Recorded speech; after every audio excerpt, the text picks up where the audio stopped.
আলহামদুলিল্লাহ ওয়াহদাহ ওয়াসসালাতু ওয়াসসালামু আলা মান লা নাবিয়্যা বা'দাহ আম্মা বা'দ।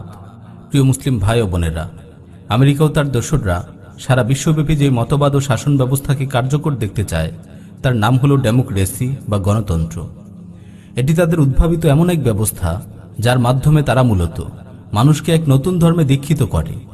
অবশ্য এক্ষেত্রে তাদের সবচেয়ে সূক্ষ্ম ধোঁকা হলো গণতন্ত্রকে তারা সরাসরি ধর্ম বলে প্রচার করে না, কেননা একে ধর্ম বলে প্রচার করলে অন্য ধর্মাবলম্বীরা কখনো এটিকে গ্রহণ করতে চাইবে না। এজন্যই তারা গণতন্ত্রকে রাষ্ট্র পরিচালনার পলিসি বলে থাকে।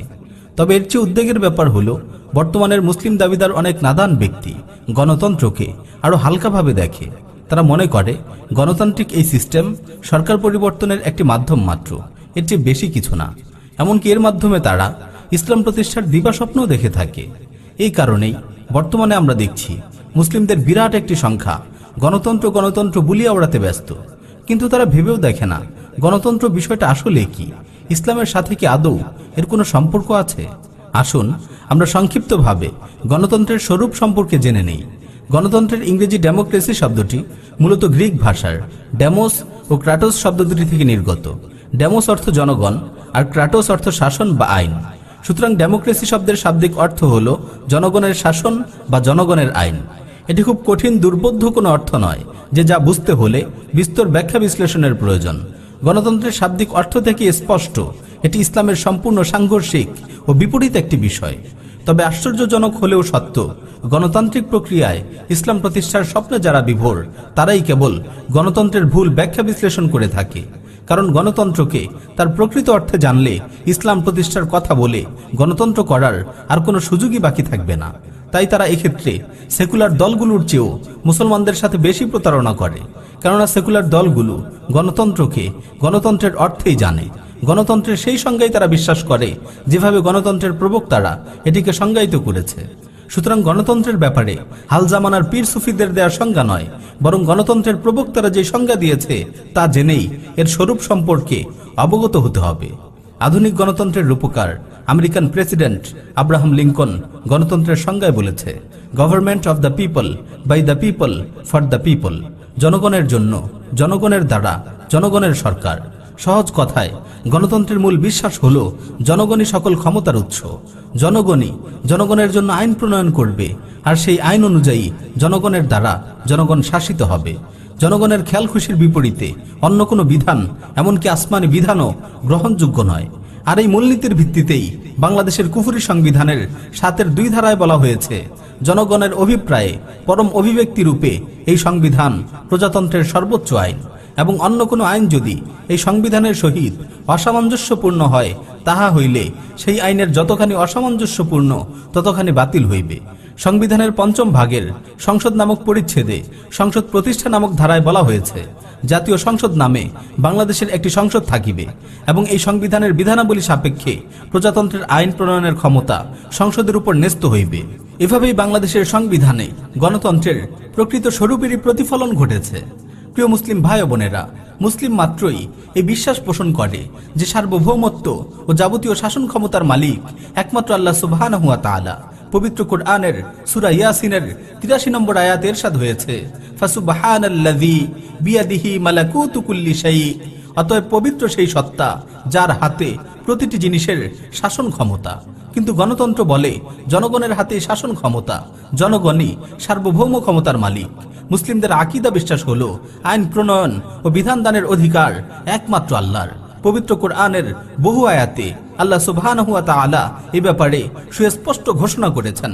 সূরা ইউসুফের 40 নম্বর আয়াতে ইরশাদ হয়েছে, ইনিল হুকমু ইল্লা লিল্লাহ আমারা আল্লা তা'বুদু ইল্লা ইয়্যাহ যালিকাদ দীনুল কাইয়্যিম ওয়ালাকিন্না আকসারান নাসি লা ইয়ালামুন। বিধান দেবার ক্ষমতা একমাত্র আল্লাহর, তিনি আদেশ দিয়েছেন তাকে ছাড়া অন্য কারো ইবাদত করো না। এটাই সরল পথ, কিন্তু অধিকাংশ লোক তা জানে না। সূরা আরাফের 54 নম্বর আয়াতে ইরশাদ হয়েছে, আলা লাহুল খালকু ওয়াল আমর। জেনে রেখো সৃষ্টি এবং বিধান দানের সকল অধিকার একমাত্র তারই। সূরা কাহফের 18 নম্বর আয়াতে ইরশাদ হয়েছে, ওয়ালা ইউশরিকু ফি হুকমিহি আহাদা। বিধান দানে তিনি কাউকে শরীক করেন না। সূরা রাদের 41 নম্বর আয়াতে ইরশাদ হয়েছে, আল্লাহু ইয়াহকুমু লা মুআক্কিবা লিহুকমিহি, আল্লাহ তাআলাই নির্দেশ দেন, আল্লাহ তাআলাই বিধান দেন, তার বিধানকে, তার নির্দেশকে পশ্চাতে নিক্ষেপকারী কেউ নেই। সূরা মুমিনুনের 12 নম্বর আয়াতে তিনি আরো ইরশাদ করেন, ফাল হুকমু লিল্লাহিল আলিয়্যিল কাবীর, অতএব বিধান দেবার ক্ষমতা একমাত্র আল্লাহরই, যিনি সর্বোচ্চ ও মহান। কিন্তু গণতন্ত্র বলে জনগণই নিজেদের জন্য আইন প্রণয়ন করবে, তারাই তাদের ভালো মন্দ নির্ধারণ করে নেবে। অধিকাংশ জনগণ বা জনগণের ভোটে নির্বাচিত অধিকাংশ সংসদ সদস্য যেটাকে অনুমোদন দিবে সেটাই বিধান বা আইন হিসেবে ধর্তব্য হবে, এবং তারা চাইলে আল্লাহর যে কোনো বিধানকেও রহিত করতে পারবে। বাস্তবতায়ও আমরা তাই দেখছি। আল্লাহ যা হারাম করেছেন এমন বহু বিষয়কে এদেশের গণতান্ত্রিক তাগুত সরকার হালাল বা বৈধ সাব্যস্ত করেছে। পবিত্র কোরআনে সূরা নূরের 2 নম্বর আয়াতে আল্লাহ সুবহানাহু ওয়া তাআলা অবিবাহিত নারী পুরুষের জিনার শাস্তি বর্ণনা করে বলেন, আয-যানিয়াতু ওয়াজ-যানি ফাজলিদু কুল্লা ওয়াহিদিম মিনহুমা মিআতা জালদা, বেবিচারী নারী ও পুরুষ এদের প্রত্যেককে তোমরা 100 করে বেত্রাঘাত করো। অথচ দেশের গণতান্ত্রিক তাগুত সরকার জিনার শাস্তি বাস্তবায়ন তো করেই না, বরং পতিতালয়ের লাইসেন্স দিয়ে জিনার বৈধতা দিয়েছে। সূরা মাইদার 90 নম্বর আয়াতে আল্লাহ সুবহানাহু ওয়া তাআলা বলেন, ইয়া আইয়ুহাল্লাযীনা আমানু ইন্নামাল খামরু ওয়াল মাইসিরু ওয়াল আনসাবু ওয়াল আজলামু রিজসুম মিন আমালিশ শাইতানি ফাজতানিবুহু লাআল্লাকুম তুফলিহুন। হে ঈমানদারগণ, নিশ্চয়ই মদ, জুয়া, প্রতিমা, বেদী ও ভাগ্য নির্ধারক তীর এসবই শয়তানের অপবিত্র কাজ, সুতরাং এগুলো থেকে বেঁচে থাকো যাতে তোমরা সফলতা অর্জন করো। অথচ এদেশের গণতান্ত্রিক তাগুত সরকার মদের বারের লাইসেন্স দিয়ে মদের বৈধতা দিয়েছে। রাস্তার মোড়ে মোড়ে তারা মূর্তি স্থাপন করেছে। জুয়া, লটারি ও এই ধরনের মারাত্মক গুনাহের কাজ তাদের ছত্রছায়ায় সংগঠিত হচ্ছে। আল্লাহ সুবহানাহু ওয়া তাআলা সুদকে হারাম করেছেন।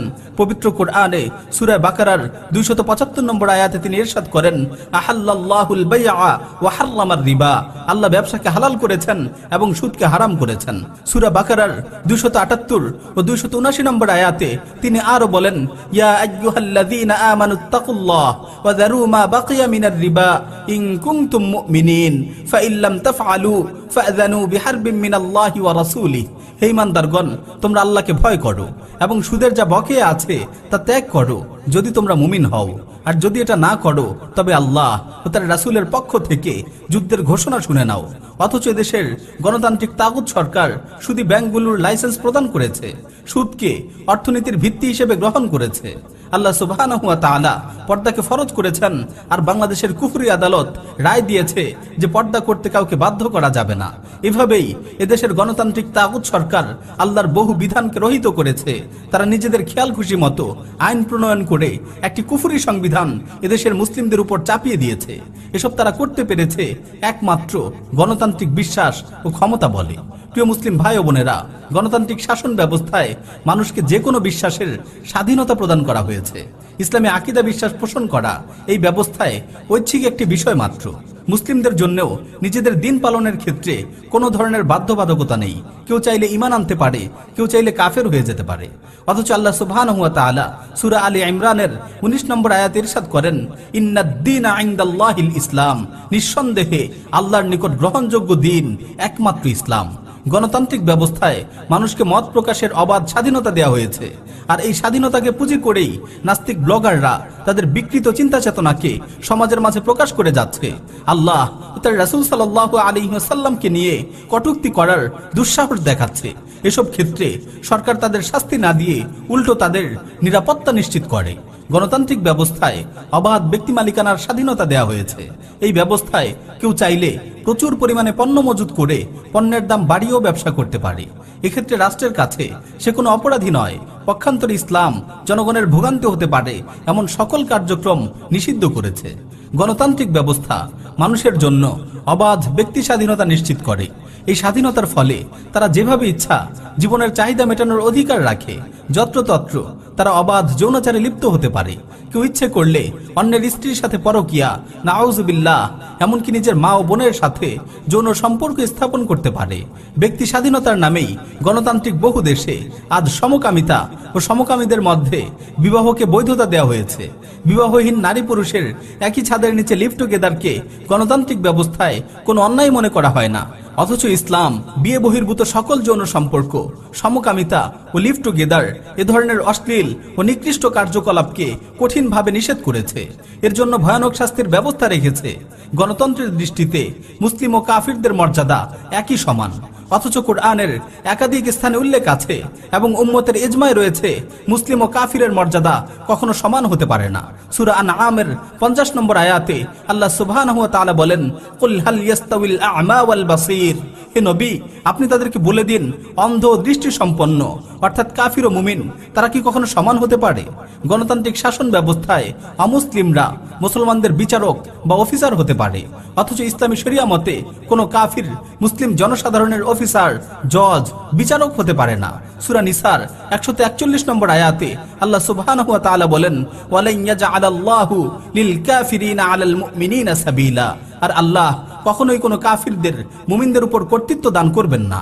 গণতান্ত্রিক আইন অনুযায়ী মহিলাও রাষ্ট্রপ্রধান হতে পারে, অথচ এই নীতি উম্মার কোরআন সুন্নাহ ও ইজমা পরিপন্থী। সূরা নিসার 34 নম্বর আয়াতে আল্লাহ সুবহানাহু ওয়া তাআলা বলেন, আর রিজালু কাওয়ামুনা আলান নিসা বিমা ফাদ্দালাল্লাহু বা'দাহুম আলা বা'দ ওয়া বিমা আনফাকু মিন আমওয়ালিহিম, পুরুষরা নারীদের উপর কর্তৃত্বশীল যেহেতু আল্লাহ তাদের একের উপর অন্যকে শ্রেষ্ঠত্ব দান করেছেন এবং যেহেতু তারা তাদের অর্থ ব্যয় করে। এভাবে বহু দিক থেকে গণতন্ত্র ইসলামের সম্পূর্ণ বিপরীত একটি জীবন ব্যবস্থা। একজন মানুষ গণতন্ত্রে বিশ্বাস করলে কিছুতেই সে মুসলিম থাকতে পারে না। সর্বোপরি গণতান্ত্রিক এই ব্যবস্থায় মানুষ মানুষকে নিজেদের প্রভুর আসনে সমাসীন করে, এক ইলাহকে বাদ দিয়ে বহু ইলাহের দাসত্ব করে। তাই প্রত্যেক মুসলমানের উপর আবশ্যক হলো তারা গণতন্ত্রকে পরিপূর্ণরূপে বর্জন করবে, এই শিরকি ব্যবস্থা থেকে নিজেদের দূরে রাখবে। যে ভোট দেওয়ার মাধ্যমে গণতান্ত্রিক এই শিরকি পদ্ধতিকে সাপোর্ট করা হয়, জনগণকে আইন প্রণয়নের অধিকার প্রদান করা হয়, এই ভোট প্রদান যে মুসলমানদের জন্য বৈধ হতে পারে না তা কি আর বলার অপেক্ষা রাখে? সুতরাং হে তাওহীদবাদী মুসলিমেরা, শিরক থেকে বেঁচে থাকতে, তাওহীদের উপর অটল অবিচল থাকতে অবশ্যই আপনারা এই গণতান্ত্রিক নির্বাচন ও শিরকি ব্যবস্থাকে প্রত্যাখ্যান করুন। ইসলামী শাসন প্রতিষ্ঠার লক্ষ্যে খিলাফা আলা মিনহাজিন নবুওয়ার পথ পন্থাকে গ্রহণ করুন। আল্লাহ সুবহানাহু ওয়া তাআলা গণতন্ত্রের এই ধ্বংসাত্মক ফিতনা থেকে আমাদের বেঁচে থাকার তৌফিক দান করুন এবং এই ফিতনা নির্মূল করার জন্য যথাযথ প্রস্তুতি গ্রহণের হিম্মত দান করুন। আমিন। ওয়া আখিরু দাওয়ানা আনিল হামদুলিল্লাহি রাব্বিল আলামিন।